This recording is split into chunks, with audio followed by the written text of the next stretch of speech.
Hello guys, അപ്പോൾ ഇന്നൊരു കല്യാണം ഉണ്ടായിരുന്നു. അപ്പോൾ രാവിലെ ഞാൻ കല്യാണത്തിന് പോകാൻ റെഡിയായിട്ട് നിൽക്കുകയാണ് കേട്ടോ. ഇതാണ് എൻ്റെ ഔട്ട്ഫിറ്റ്. അങ്ങനെ ഞങ്ങൾ കല്യാണത്തിന് പോകാനായിട്ട് ഇറങ്ങി. അവിടെ ചെന്നപ്പോഴത്തേക്ക് ഏകദേശം എല്ലാവരും വന്നിട്ടുണ്ടായിരുന്നേ. അപ്പോൾ പിന്നെ ഒരു വെൽക്കം ഡ്രിങ്ക്സ് കുടിച്ചിട്ട് തന്നെ പോകാമെന്ന് വിചാരിച്ചു. അങ്ങനെ ഞാൻ ഒരു ജ്യൂസ് എടുത്ത് അതും കുടിച്ചിട്ട് നേരെ മണ്ഡപത്തിലോട്ട് പോയി കേട്ടോ. അവിടെ ചെന്നപ്പോഴോ ഫുൾ ആളായിരുന്നു. അങ്ങനെ സീറ്റ് തപ്പി നടക്കുമായിരുന്നു കുറച്ച് നേരം ഞാൻ. നമ്മുടെ കല്യാണ ചെറുക്കൻ പെണ്ണിനെ വെയിറ്റ് ചെയ്തിരിക്കുകയാണ് കേട്ടോ. അങ്ങനെ കാത്തിരിപ്പിനൊടുവിൽ നമ്മുടെ കല്യാണ പെണ്ണ് വന്നിട്ടുണ്ട് കേട്ടോ. നല്ല രസമുണ്ടായിരുന്നു കേട്ടോ ചേച്ചിയെ കാണാനും. പിന്നെ അവിടുത്തെ ഡെക്കോറും ഒക്കെ സൂപ്പറായിരുന്നു കേട്ടോ. ഇവിടെ എന്ത് നടന്നാലും എനിക്കൊരു പ്രശ്നമില്ലെന്നും പറഞ്ഞ് ഒരാൾ എൻ്റെ അടുത്തിരുന്ന് ഗെയിം കളിച്ചുകൊണ്ടിരിക്കുന്നുണ്ടോ. അവൻ കല്യാണമോ ഒന്നും നോക്കുന്നില്ല, അവൻ ഫുൾ ടൈം ഈ ഗെയിമിൽ തന്നെ ആയിരുന്നു കേട്ടോ. അങ്ങനെ അവർ ഒന്നിക്കുകയാണ് ഗൈസ്, ഒന്നിക്കുകയാണ്. അങ്ങനെ അവരുടെ കല്യാണമൊക്കെ കഴിഞ്ഞിട്ടോ. കല്യാണം കഴിഞ്ഞ പിന്നെ അടുത്ത ലക്ഷ്യം നമുക്ക് സദ്യയാണല്ലോ. അപ്പം ഞാൻ നേരെ സദ്യ കഴിക്കാനായിട്ട് പോയേ.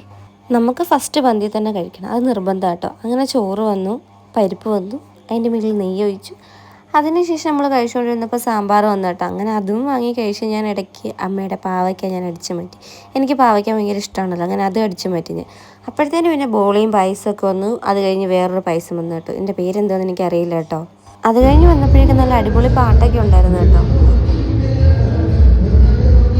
കല്യാണം കഴിഞ്ഞ് നമ്മൾ നേരെ ടൗണിലോട്ടാണ് പോയത്. നമുക്ക് കുറച്ച് സാധനങ്ങൾ വാങ്ങാനുണ്ട്. അങ്ങനെ ബസ്സിലേറി ഞങ്ങൾ നേരെ ടൗണിലോട്ട് വിട്ടേ.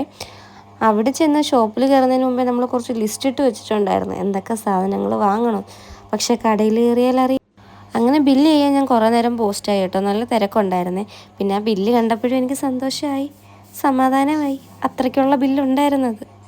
അങ്ങനെ ഇന്നത്തെ കലാപരിപാടിയൊക്കെ കഴിഞ്ഞാൽ വീട്ടിൽ വന്നിട്ടുണ്ട് കേട്ടോ. അപ്പോൾ വീഡിയോ ഇഷ്ടപ്പെട്ടാൽ സബ്സ്ക്രൈബ് ചെയ്യാൻ മറക്കല്ലേ. ബായ്.